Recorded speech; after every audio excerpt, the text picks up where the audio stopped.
Gloire à Dieu, soyez la bienvenue et commençons par la prière. Père, nous te remercions pour ta présence au milieu de nous. Merci pour ta grâce pour notre vie, sur notre vie. Merci pour ce que tu as commencé, tu vas toujours parfaire en ce qui nous concerne. Nous avons l'assurance, Père, de ce que tu nous transformes de jour en jour pour devenir conforme à l'image de Christ. Nous te donnons la gloire pour cela en avance au nom de Jésus-Christ. Et aujourd'hui encore, nous savons que nous allons recevoir ta parole. Et ta parole est esprit, ta parole qui est vie, ta parole qui est lumière, ta parole qui nous fortifie. Seigneur, que tu nous donnes les oreilles pour entendre ta parole et recevoir les repos spirituels de ta parole, la substance, Seigneur. Merci, Père, pour ce que tu accomplis aujourd'hui à travers ta parole. Au nom de Jésus-Christ, nous avons prié. Amen. Nous allons aller dans une parole qui est assez solide. En tout cas, que le Seigneur nous donne la grâce. C'est dans Luc chapitre 12, à partir du verset 8 et 9. Luc chapitre 12, verset 8 et 9, et Matthieu 10, 32, 33. Commençons par Luc chapitre 12, verset 10, 8 et 9. Je vous l'ai dit, quiconque me confessera devant les hommes, le Fils de l'homme le confessera aussi devant les anges de Dieu. Mais celui qui me régnera devant les hommes sera régné devant les anges de Dieu. Alléluia. Gloire à Dieu. Je dois relire. Je vous le dis. Quiconque me confessera devant les hommes, le Fils de l'homme le confessera aussi devant les anges de Dieu. Mais celui qui me régnera devant les hommes sera régné devant les anges de Dieu. Et dans Matthieu chapitre 10, verset 32 et 33, il dit ceci. C'est pourquoi quiconque me confessera devant les hommes, je le confesserai aussi devant mon Père qui est dans les cieux. Mais quiconque me régnera devant les hommes, je le régnerai aussi devant mon Père qui est dans les cieux. Gloire à Dieu.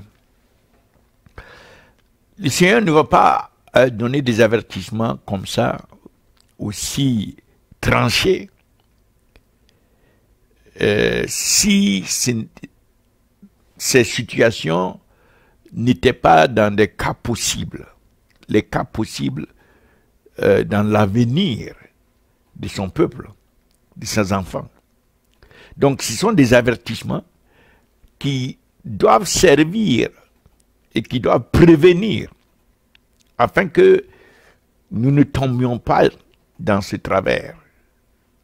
Le Seigneur veut, Dieu veut, Jésus-Christ veut, le Saint-Esprit veut que quel que soit X, quelle que soit la situation, nous maintenons notre foi en lui, dans le Seigneur Jésus-Christ. Que nous n'abandonnons jamais notre foi, que nous ne régnons jamais le Seigneur, que nous ne le rejetons jamais pour quoi que ce soit, et que nous, au contraire, nous déclarons qu'il est notre Seigneur, celui à qui nous appartenons, c'est notre Sauveur. Nous devons préparer notre esprit, nous devons en faire un trait caractéristique, une marque, pas seulement une marque, mais une dimension réelle, quelque chose qui fait partie inhéremment, une partie inhérente de notre esprit, qui fait partie de notre esprit. Quelque chose qui n'est pas à part de notre esprit. C'est-à-dire notre esprit est comme ça, il déclare Jésus. Il est complètement soldé pour Jésus. Donc ici nous voyons que le Seigneur veut que la chrétienté ne soit pas simplement une question d'option. Quand c'est bon, oui, quand c'est quelque chose d'autre, non.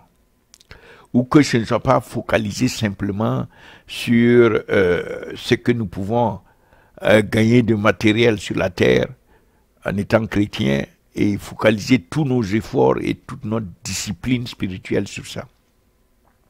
Mais il y a un engagement plus profond, décisif, qui, même au prix de la mort, même dans les conditions où nous perdons tout, nous ne devons jamais, jamais, jamais abandonner cet engagement. Cet engagement, c'est quoi?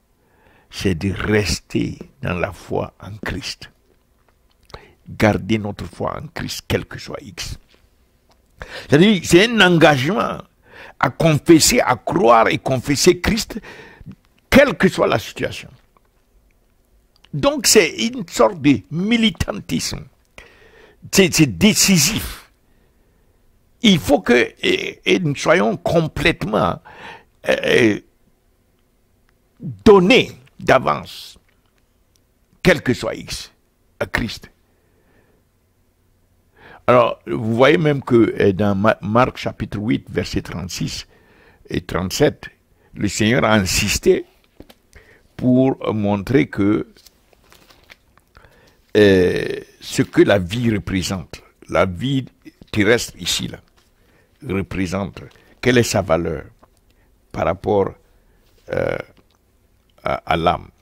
Versets 36 et 37, il dit, 35, car celui qui voudra sauver sa vie la perdra. Mais celui qui perdra sa vie à cause de moi et de la bonne nouvelle la sauvera. Et que sert-il à un homme de gagner tout le monde s'il perd son âme? S'il perd son âme. Que donnerait un homme en échange de son âme? Car quiconque aura honte de moi et de mes paroles au milieu de cette génération adultère et pécheresse, le Fils de l'homme aussi aura honte de lui quand il viendra dans la gloire de son Père avec les saints anges. Donc c'est un avertissement, c'est une décision, une résolution que le Seigneur veut qu'on prenne ici, en avance, par rapport à n'importe quelle situation à venir, que nous devons être fermes en ce qui concerne notre foi en lui. Nous ne devons jamais, au grand jamais, mettre ça dans quelque balance que ce soit. Alléluia. Il n'y a rien de comparable avec notre foi en Jésus-Christ. C'est la chose essentielle que nous devons garder jusque là-bas. Alléluia. Et la Bible dit, dans Apocalypse 12, verset 11, nous l'avons vaincu, l'adversaire de nos âmes, par le sang de l'agneau que nous avons déjà reçu, par les paroles de notre témoignage. Et nous n'avons pas aimé notre vie, nos vies jusqu'à craindre la mort. Il ne faut pas aller au point d'aimer sa vie jusqu'à craindre la mort quand il s'agit de garder la foi en Jésus-Christ. Et le Seigneur dit même, il faut que le Seigneur pousse même encore plus loin. Il dit que nous devons nous habituer à confesser qui lui il est devant les hommes. Confesser et continuer de confesser.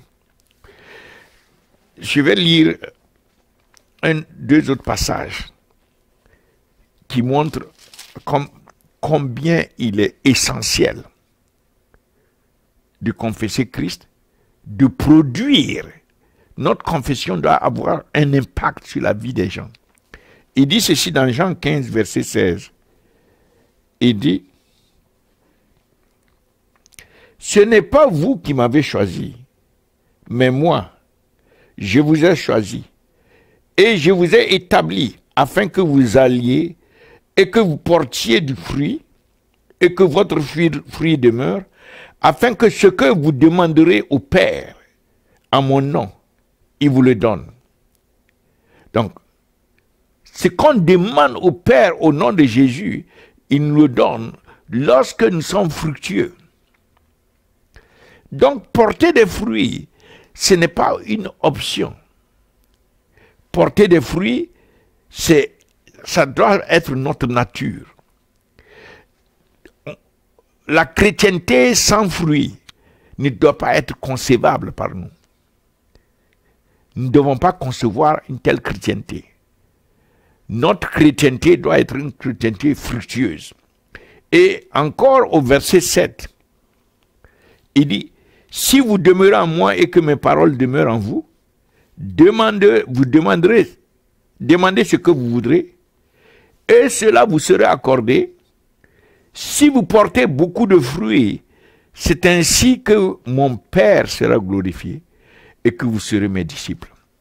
Donc, la gloire du Père et la preuve que nous sommes des disciples de Christ, tout cela vient par les fruits que nous portons. Ces fruits-là, c'est l'impact de notre vie sur la vie des autres. Quelles sont les âmes qui sont arrachées pour Christ? En quoi nous amenons les âmes à Christ? Et comment pouvons-nous amener les âmes à Christ si nous ne présentons pas Christ à ces âmes? C'est pourquoi Jésus dit, celui qui me confesse devant les hommes. Ça veut dire que tout commence par cela. Après avoir prié pour les âmes, il nous faut confesser Christ aux âmes. Il nous faut confesser Christ. Il faut que cette confession soit quotidienne. Ça doit faire partie de notre vie quotidienne chrétienne. Alléluia. La confession que nous faisons de Jésus-Christ est essentielle dans notre vie chrétienne. Je vous donne un exemple.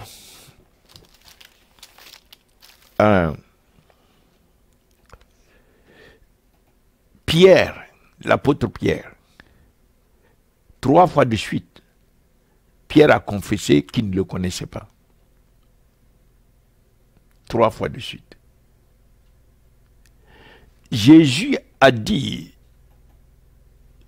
Pierre, j'ai prié pour toi, parce que le diable, c'est lui qui t'amenait à confesser contre moi, à me rejeter.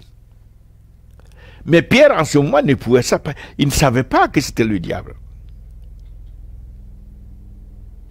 C'est pour dire que le fait que les chrétiens ne confessent pas Jésus, que nous ne sommes pas dans cette dimension de confesser Jésus, est une influence du diable. C'est le diable qui empêche les chrétiens. Mais les chrétiens n'en sont pas conscients que c'est le diable qui empêche de parler de Jésus.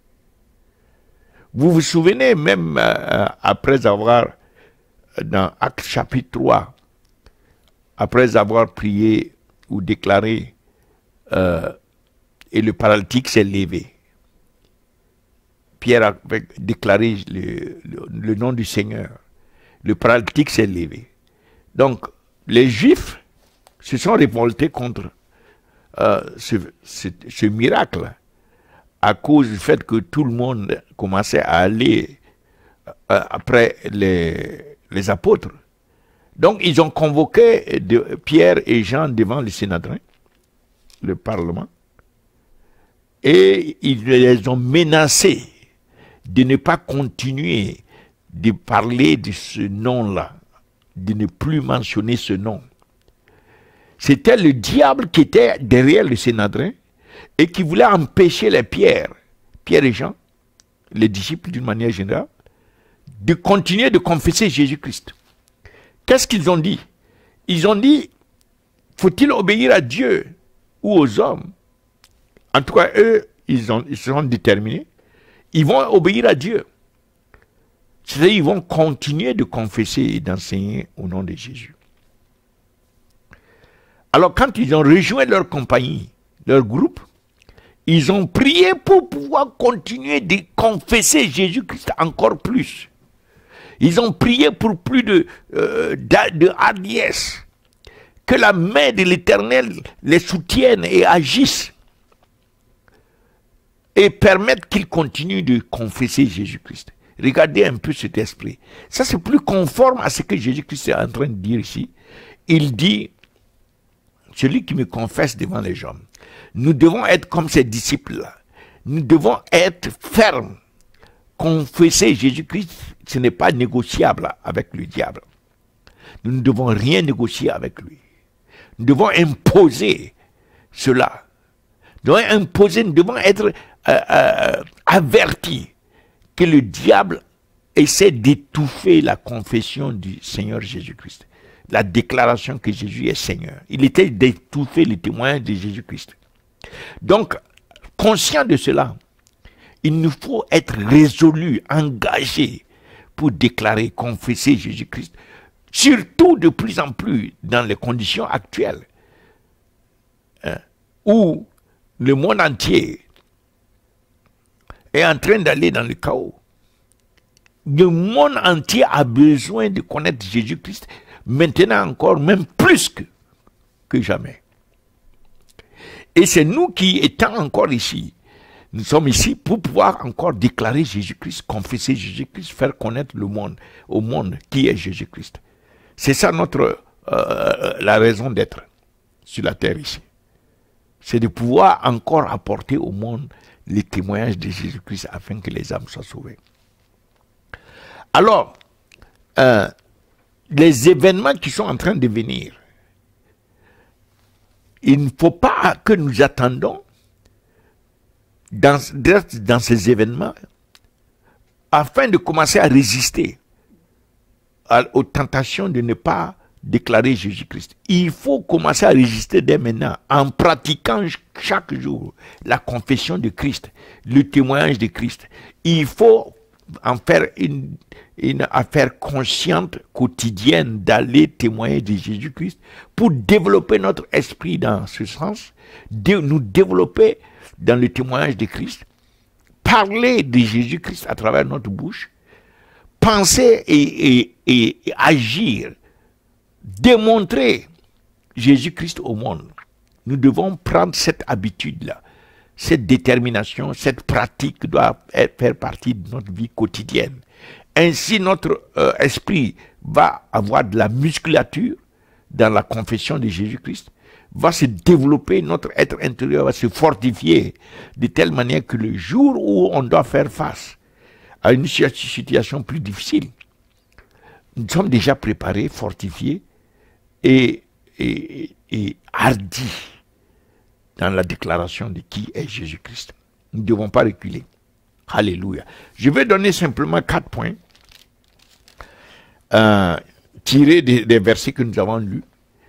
Le premier point, c'est l'assurance que lorsque nous confessons Jésus-Christ, nous sommes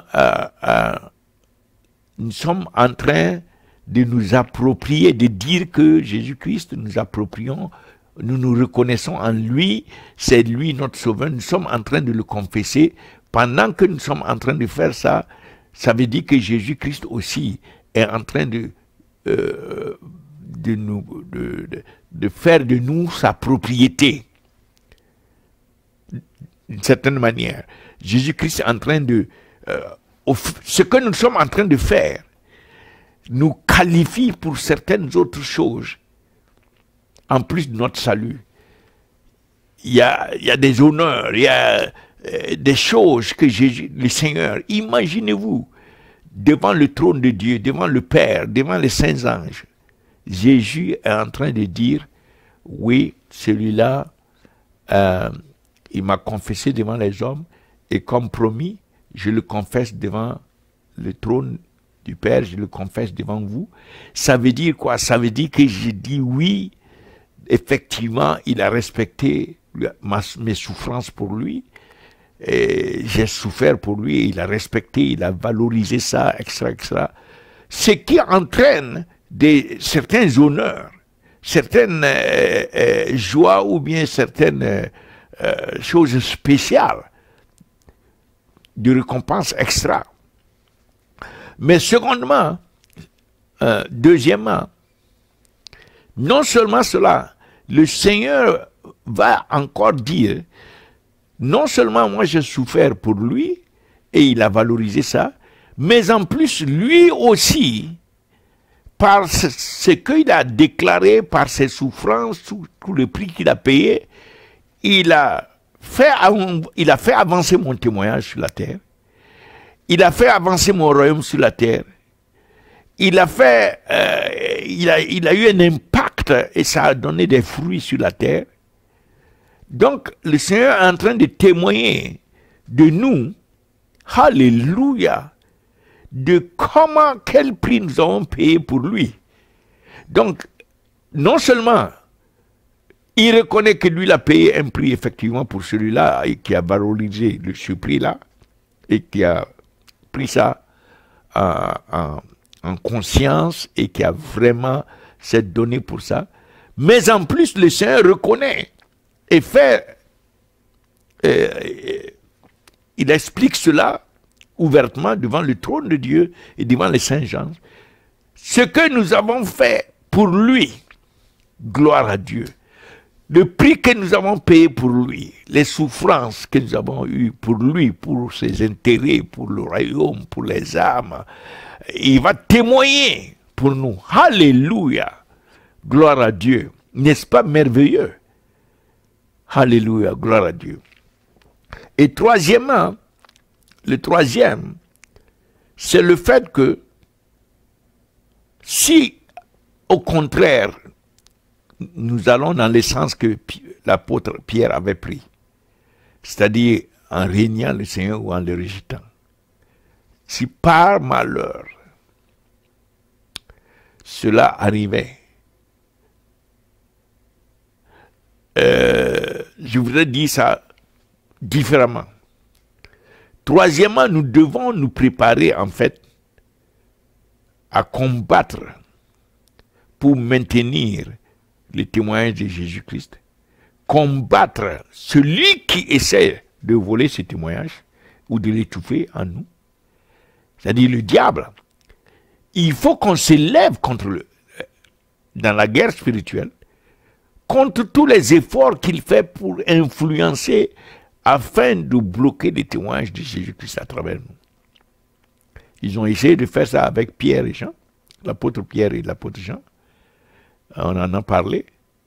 Ils ont essayé avec les disciples, ils ont prié, et le ciel s'est ouvert, le Saint-Esprit est venu encore. Ça veut dire que le ciel est assoiffé de voir le témoignage de Jésus-Christ avancer sur la terre. Et le ciel va nous supporter, le ciel nous supporte dans ce témoignage-là. Donc nous devons rechercher à combattre, nous élever contre tous les obstacles d'avance, sachant consciemment que c'est le diable qui est derrière. Tout ce qui étouffe le témoignage de Jésus-Christ. Nous ne devons pas croire que c'est une affaire à la légère, mais tout l'enfer est derrière pour étouffer. Les portes de l'enfer cherchent à empêcher les témoignages de Jésus-Christ. Donc c'est une guerre spirituelle constante que nous devons mener chaque fois que nous prions. Nous devons être avertis. Et c'est la chose essentielle aussi dans notre vie chrétienne. Gloire à Dieu. Nous sommes là pour ça. Ça, c'est le troisième. Et le quatrième, donc, c'est prier. Prier afin de pouvoir maintenir notre confession, maintenir notre témoignage, comprendre que Christ est en train de prier à partir de la droite de Dieu le Père. Il est en train d'intercéder.